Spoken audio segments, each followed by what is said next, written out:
Catherine Bernardo, naiintindihan kong may mga fans na nagtampo at nagalit sa kanya matapos silang maghiwalay ni Daniel Padilla.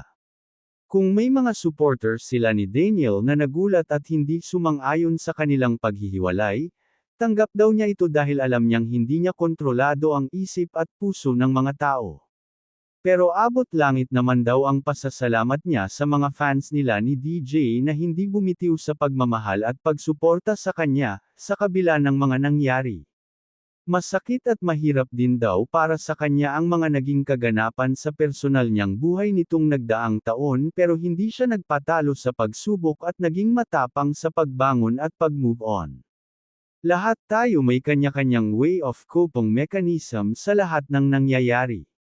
Iba-iba rin syempre yung fans, ang laking parte nila ng buhay ko, buhay namin. Naiintindihan ko yung iba kung saan sila nanggagaling and naa-appreciate ko lahat ng nandyan to stay, ang pahayag ni Kath sa panayam ni MJ Felipe para sa digital series na On Cue. Patuloy pa ng kapamilya superstar, naiintindihan ko yun, lahat ng emotions nila, lahat ng pinagdaanan nila nung month na yon, week na yon. Naiintindihan ko yun, but mahirap din sa akin, mahirap din sa amin. Ako yung klase ng tao na ayokong feeling ko hindi ko hawak yung buhay ko, ayoko na may nagdidictate sa akin.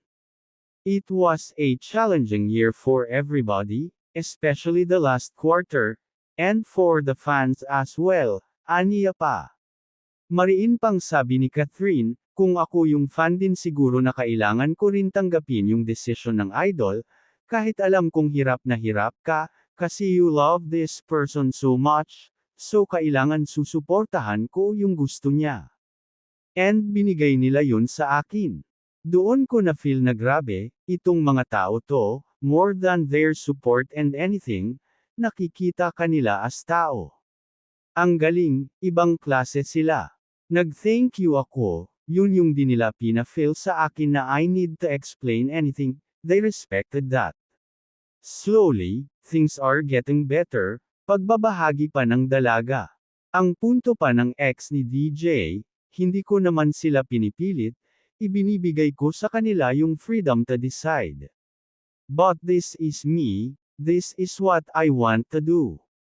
If you're gonna stay, thank you. If not, thank you pa rin kasi naging parte ka ng ilang years na yon.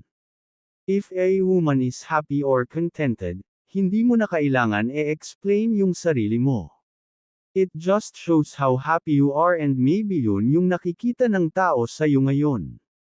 I'm just really happy and contented. I'm at peace, sabi pa ni Kath sa naturang panayam.